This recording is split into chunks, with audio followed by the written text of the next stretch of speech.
Commander Zara Vex had heard the stories since she was a child but never believed them.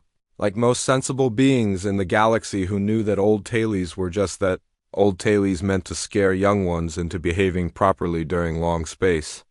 Flights. The Galactic Council ruled 47 different species across thousands of star systems and had done so for over 3,000 years, bringing peace and order to a universe that had once been filled with wars and chaos between different alien races on the great station called Nexus Prime that floated in space between 3 different star systems. Representatives from all these species would gather to make decisions about trade routes, territorial disputes, and new colonies that needed to be established on distant worlds. Zara came from a warrior species called the Altarians, who had blue skin that could change colors based on their emotions and were known throughout the galaxy for being excellent soldiers and space pilots who could fly ships better than almost any other race. Her people had joined the Galactic Council 200 years ago after a brief war that ended when both sides realized they were stronger together than apart. And since then, the Altarians had served as one of the main military forces that kept peace in the outer regions of known space during quiet moments between missions when ships would dock at various stations for supplies and repairs.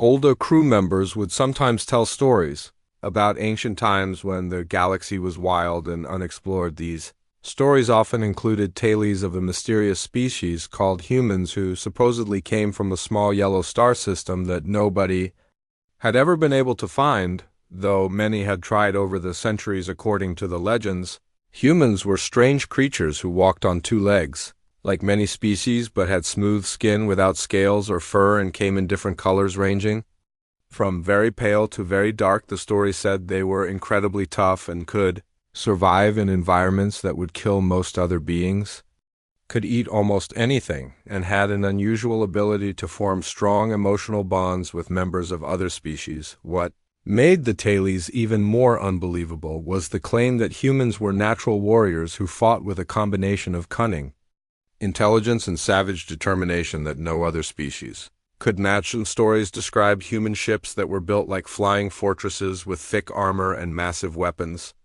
while others talked about human soldiers who would never retreat from battle even when facing impossible odds. The most ridiculous parts of these legends claim that humans had something called emotions that were so strong they would sacrifice entire fleets to save a single member of their crew, which seemed completely illogical to most council species who made decisions based on logic and efficiency. Zara had always dismissed these stories as entertainment for bored space travelers, especially since no evidence of humans had ever been found despite thousands of exploration missions sent to every corner of the known galaxy. Her current assignment was patrolling the Outer Rim territories where new species were sometimes discovered, and where pirates and smugglers often tried to hide from council law enforcement.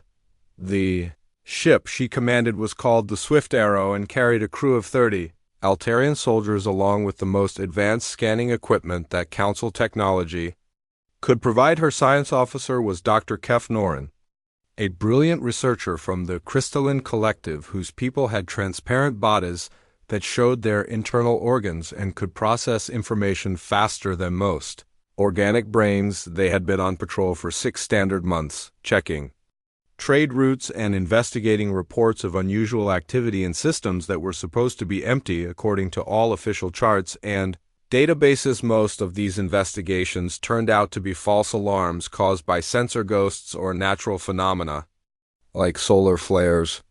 But protocols required that every anomaly be thoroughly checked and documented on what seemed like another routine patrol day. Dr. Norin suddenly called out from his station with excitement in his voice that made his crystalline body glow brighter than usual. The sensors had detected something impossible in a system that was marked as completely lifeless on every map the Council had ever made. According to the readings, there were massive artificial structures orbiting the 3rd planet of a small yellow star, along with energy signatures that indicated advanced technology and possibly millions of life forms. Sarah ordered the ship to move closer while maintaining maximum defensive shields, since unknown technology could be dangerous in first contact. Protocols required extreme caution as they approached the system. More details became visible on their screens that made the entire crew fall silent with amazement and growing fear. The third planet was covered with lights that could only come from massive cities, while the space around it was filled with enormous stations that looked like nothing in any council database. Even more shocking were the ships they detected moving between the planet and its moon, vessels that were clearly designed for war with thick armor plating and weapon systems that seemed far more advanced than anything the council possessed. Dr. Norin ran every scan possible while Zara tried to make sense of what they were seeing. Since discovering a new civilization was supposed to be impossible in this well-explored region of space, the system itself matched descriptions from the old stories almost perfectly. A single yellow star with several planets, the third one sitting at exactly the right distance to support liquid water and life. When Zara realized this connection, a chill ran through her body that had nothing to do with the ship's temperature control. She ordered Dr. Norin to transmit standard first contact messages in all known languages, while keeping their weapons powered down to show peaceful intentions. The response came back immediately, but it was not what anyone expected: complete silence. As if their messages were being received but deliberately ignored. Hours passed with no communication from the mysterious civilization, though their sensors showed increased activity around the planet and several large ships moving in their directions. Ara knew she had to make a decision that could affect the entire galaxy. Since first contact with any new species was always a momentous event that required careful handling, she ordered her communications officer to send a direct message to Nexus Prime requesting immediate assistance and guidance from the Council's diplomatic corps while waiting for instructions. She continued to study the readings from their sensors and felt a growing certainty that the old stories had been true all along. The legendary humans were real. They had been hiding in this system for unknown reasons, and they possessed technology that could potentially challenge the entire Galactic Council's power. As more human ships appeared on their sensors, Zara wondered if she had just made the discovery that would change the balance of power in the galaxy forever. The folklore was about to become reality, and nobody was prepared for what that might mean.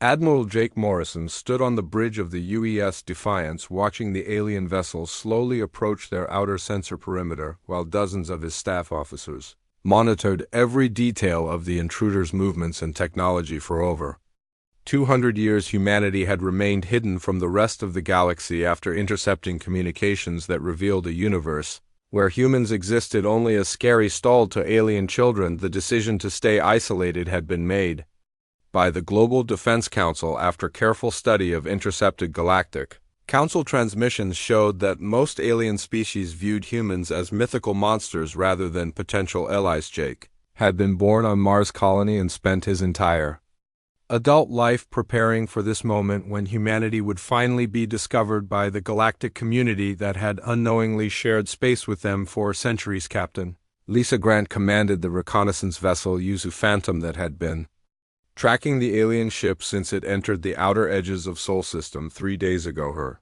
crew had identified the intruders as Altarians based on database information gathered from decades of careful observation of Galactic Council activities and military operations. The Altarians were known for their advanced shield technology and energy weapons, but their ships seemed primitive compared to human designs that prioritized heavy armor and overwhelming firepower. Dr. Ben Carter sat in his laboratory aboard Earth Station 1, analyzing every piece of data the Phantom had collected about their unexpected visitors. As humanity's leading expert on alien biology and psychology, Ben had spent 20 years studying intercepted communications and cultural data from the 47 species that made up the Galactic Council. What concerned him most about the Altarian messages was their obvious shock at finding any civilization in Sol System, followed immediately by references to threat assessment and containment protocols. The aliens seemed genuinely terrified that humans existed, and were already discussing them as a potential danger to galactic peace, even though no hostile actions had been taken by either side. President Helen Wade convened an emergency session of the Defense Council in the underground bunkers beneath New Geneva, bringing together military leaders and civilian authorities to decide humanity's response. The choice was simple but carried enormous consequences. Remain hidden and hope the aliens would leave, or reveal themselves as equals who had been watching. The galaxy for generations. Admiral Morrison argued for controlled disclosure, pointing out that humanity's technological advantages would be wasted if they appeared weak or primitive to the Galactic Council General. Paul Brooks disagreed and wanted to demonstrate military superiority immediately, since the intercepted alien communications suggested they were already preparing for possible conflict. Captain Rick Hayes of the UES Sentinel received orders to escort the alien delegation to a meeting point in the asteroid belt, while battle groups throughout the system moved into defensive positions. The human fleet had been built specifically for this moment, over 2 centuries of careful preparation, with each ship designed to outgun and outfight anything the Galactic Council possessed. Unlike alien vessels that relied on energy shields and speed, human ships were armored fortresses carrying enough firepower to destroy entire fleets in direct combat. Manufacturing centers on Ceres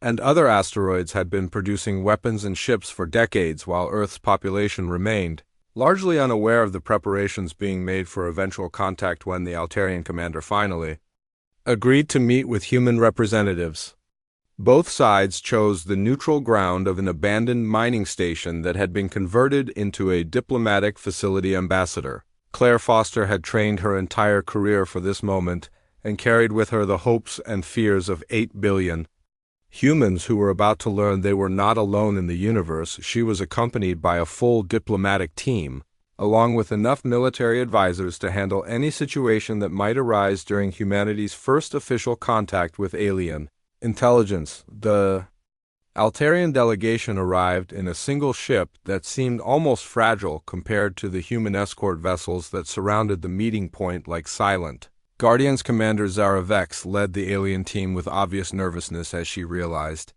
that the humans had been monitoring her communications and knew exactly who she was and why she had come. Dr. Kefnoran provided scientific analysis while trying to understand how an entire civilization had remained hidden from the most advanced sensor networks the Galactic Council possessed. The first meeting lasted 12 hours as both sides carefully shared basic information about their respective civilizations while avoiding any topics that might lead to misunderstandings. Ambassador Foster presented humanity as a peaceful species that had chosen isolation after learning about the Galactic Council's existence through routine deep space observations. She carefully avoided mentioning the extensive intelligence network that had been monitoring alien activities for decades, or the massive military buildup that had been taking place throughout Sol System. Commander Vex shared basic information about the Galactic Council and its member species while trying to understand how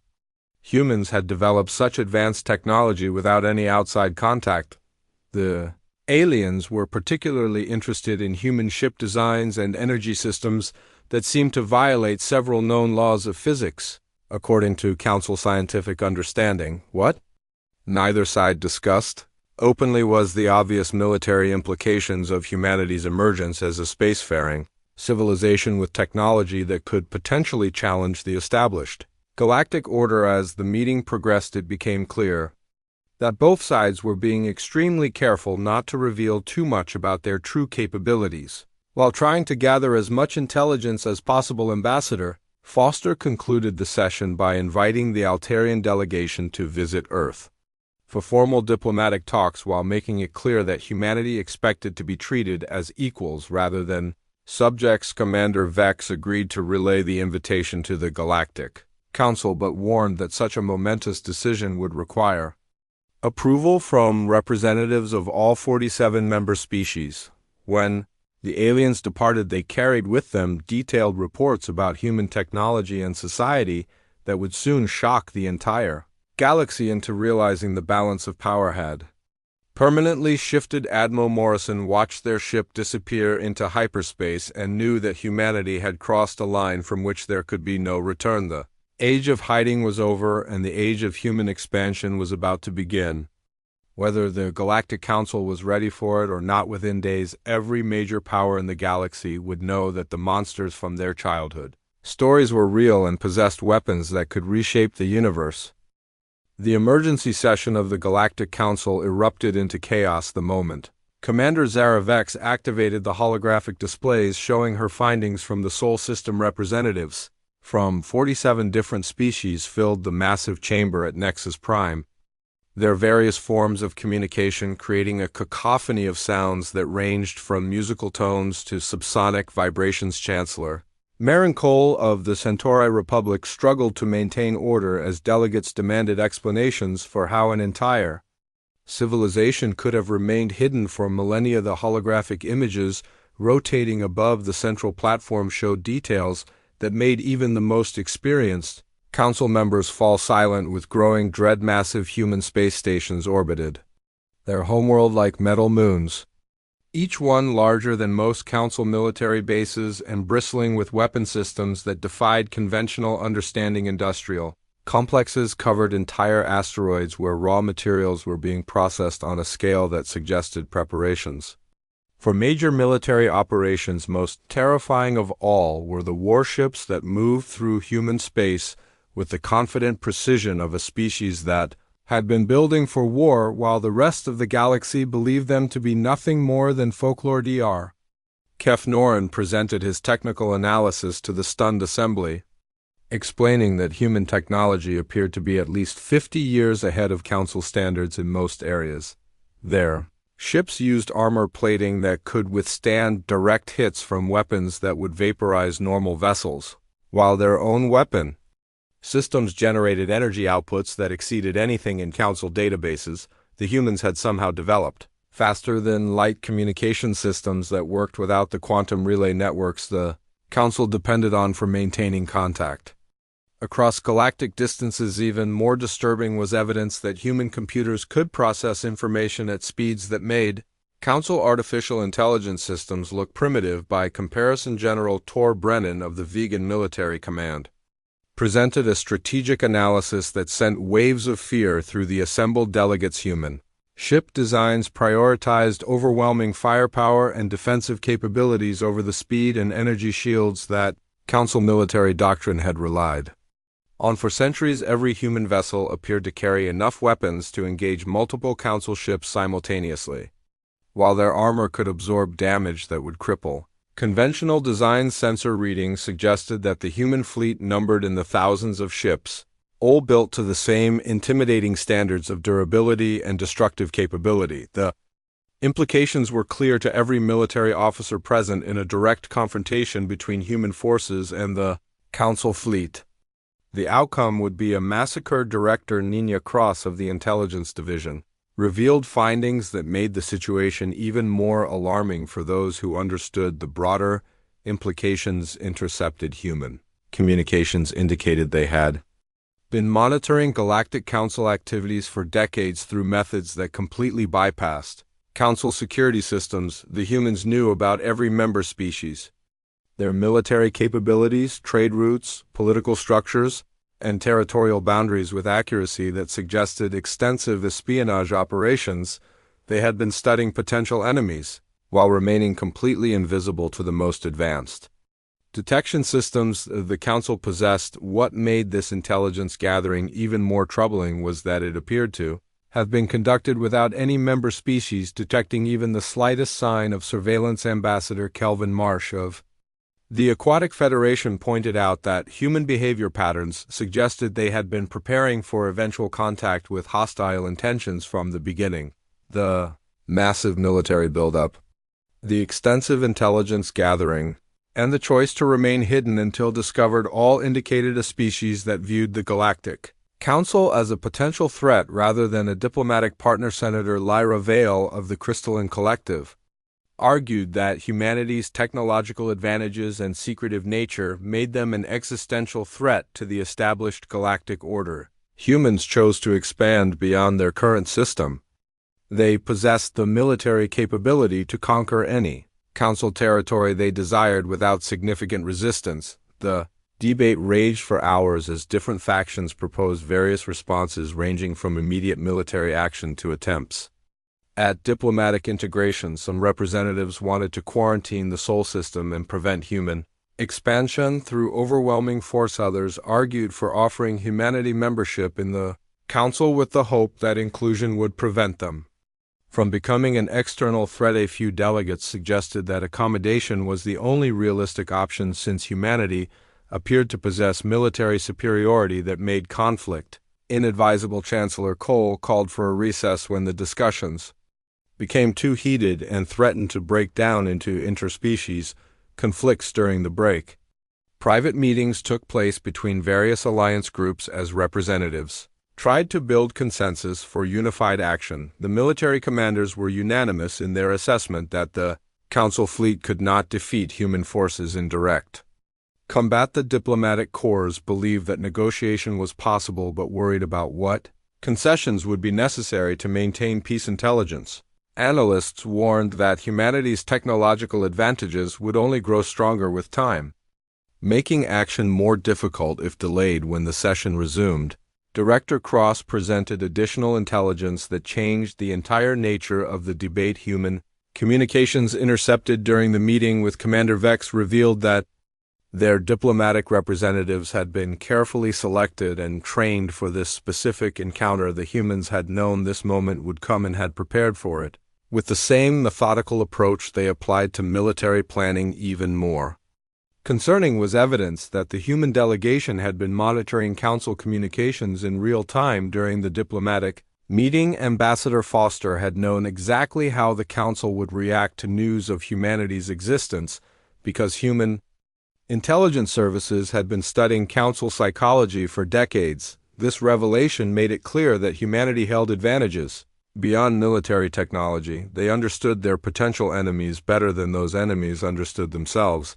The final vote was closer than many expected, with 25 species supporting immediate diplomatic contact and 22 favoring military preparation. Chancellor Cole cast the deciding vote in favor of diplomacy, though he privately ordered increased military readiness throughout Council space. The decision was made to invite humanity to join the Galactic Council as equal members, though many representatives privately hoped this would allow them to monitor and potentially limit human expansion. What none of them realized was that humanity had been monitoring the entire emergency session through their own intelligence networks. Every word spoken in the supposedly secure Council chambers had been recorded and analyzed by human strategists, who were already planning their response. The age of Council dominance was ending whether they chose to acknowledge it or not.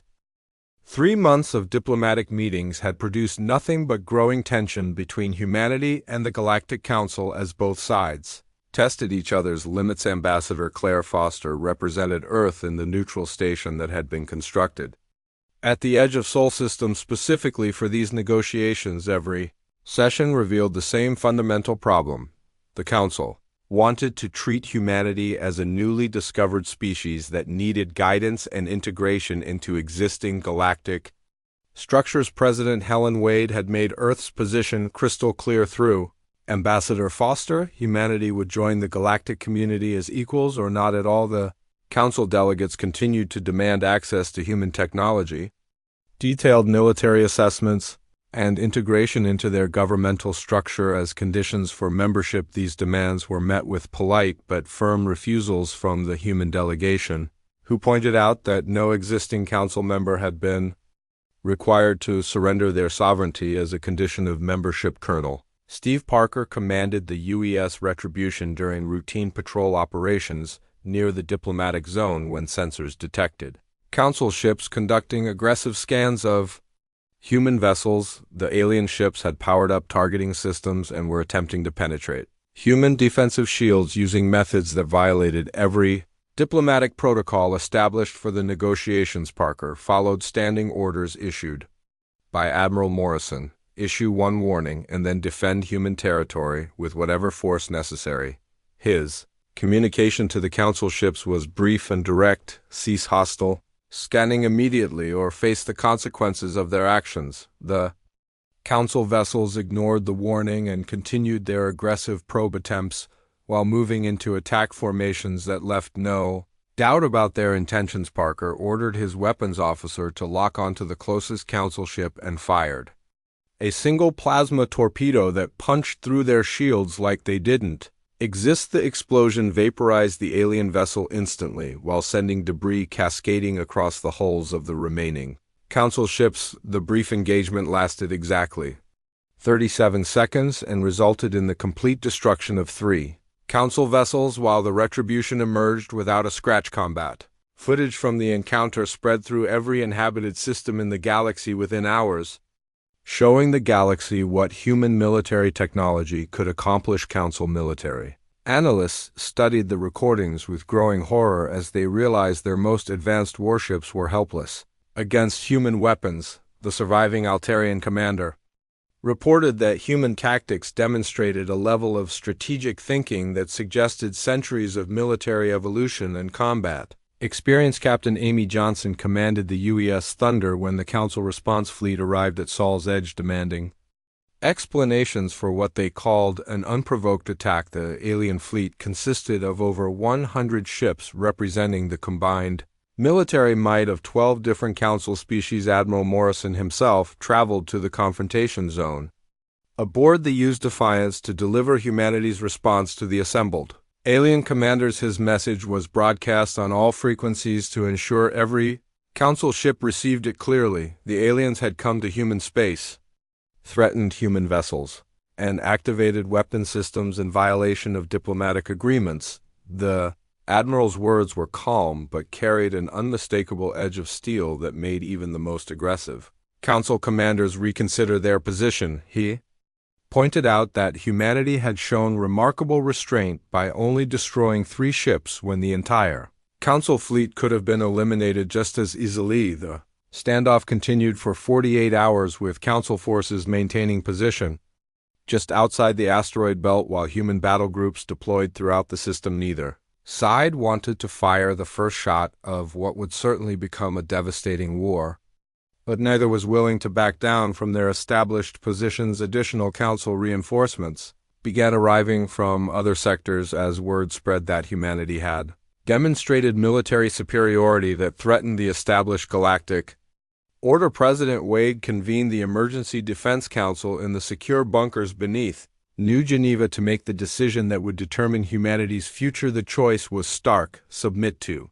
Council demands and accept a subordinate position in galactic politics, or demonstrate that humanity would defend its independence regardless of the cost. General Paul Brooks presented the military assessment that human forces could defeat any Council fleet in direct combat, but warned that such a victory would make humanity permanent enemies of 47 different species. Admiral Morrison argued that submission now would only delay the inevitable conflict while giving the Council time to develop countermeasures to human technology. Dr. Ben Carter provided psychological profiles of the various Council species, suggesting that most would respect strength more than diplomatic concessions. The President made her decision after reviewing all available options and their potential consequences for humanity's long-term survival. She authorized Admiral Morrison to demonstrate overwhelming force without actually starting a war that would devastate both sides. The human response began with the sudden appearance of ships that had been hidden throughout the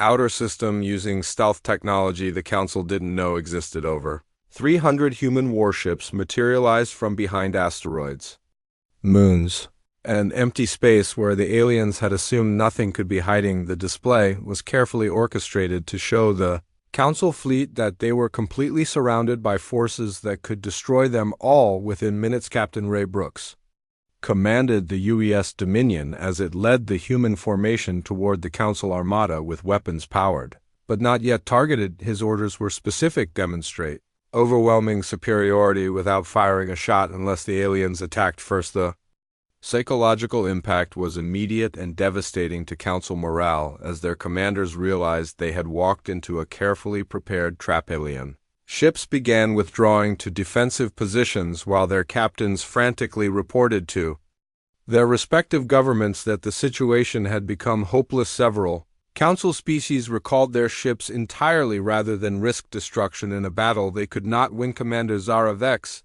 found herself in command of the remaining Council forces after senior officers abandoned their positions to avoid taking responsibility for the military disaster. She opened communications with Admiral Morrison to request terms for withdrawal that would allow both sides to avoid the destruction.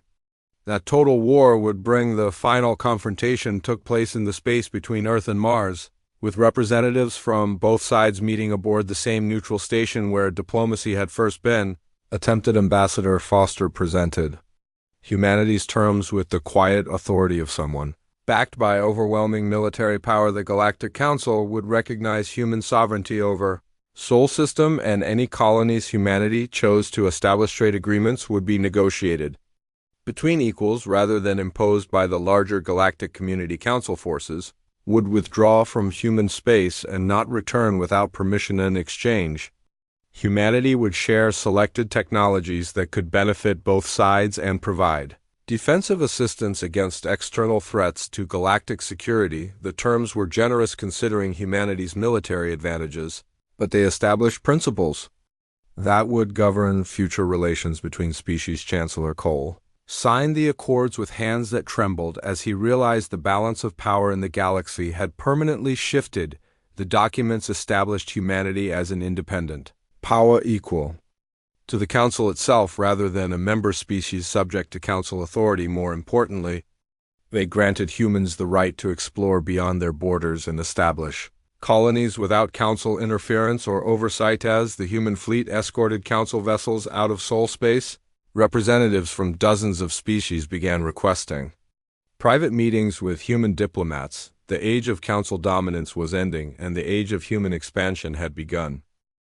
Admiral Morrison stood on the observation deck of the UES Defiance watching the last Council ships disappear into hyperspace as humanity began its transformation from hidden observers to active participants in galactic affairs. The confrontation had ended exactly as human strategists had predicted, with the Galactic Council accepting terms that recognized humanity as an equal power rather than risk a war they could not win. Within hours of the treaty signing, encrypted communications began flowing between Earth and various Council member species who wanted to establish private relationships with the new galactic power. Captain Lisa Grant commanded the UES Phantom as it carried the first human diplomatic mission beyond Sol System to the neutral world of Haven Station, where representatives from 12 different species waited to negotiate separate agreements. The smaller Council members had watched the standoff with growing excitement as they realized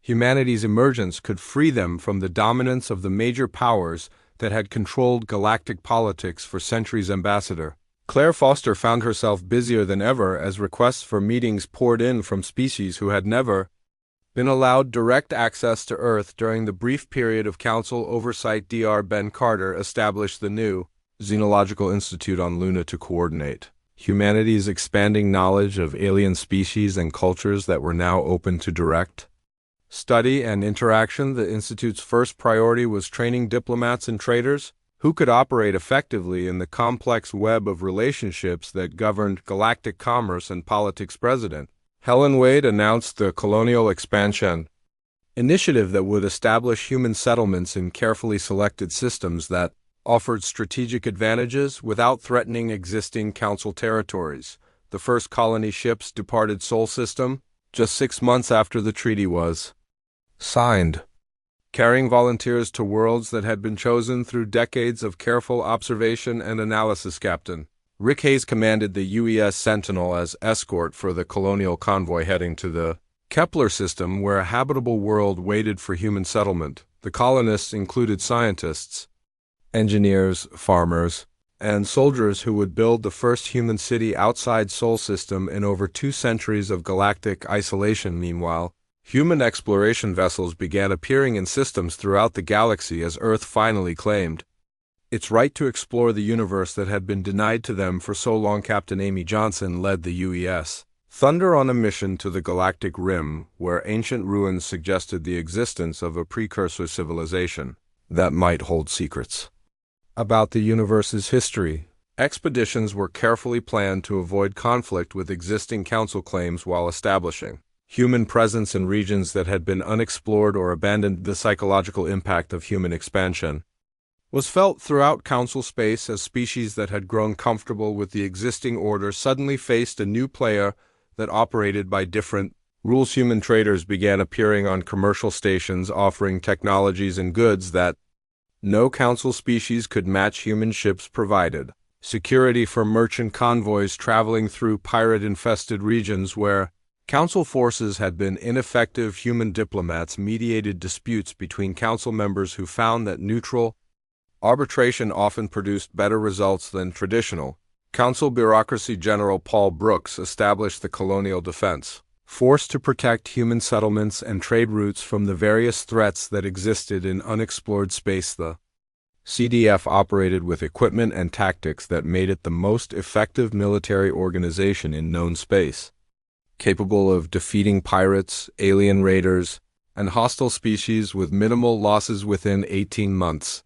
Human colonies existed in 15 different systems, while exploration teams had mapped and claimed over 50 additional worlds for future settlement. The economic impact was enormous as human manufacturing capabilities and technological innovations began flowing into galactic markets that had been stagnant for decades. Species that had been dependent on council-controlled trade routes found new opportunities working with human merchants who offered better prices and more reliable service. The political consequences were even more significant as smaller council members began forming alliances with humanity to balance the power of the traditional galactic elite. Chancellor Marin Cole watched these developments with growing concern as his authority over galactic affairs steadily eroded. The Centauri Republic had dominated council politics for over 1,000 years but found itself increasingly isolated as other species pursued independent relationships with humanity. Director Nina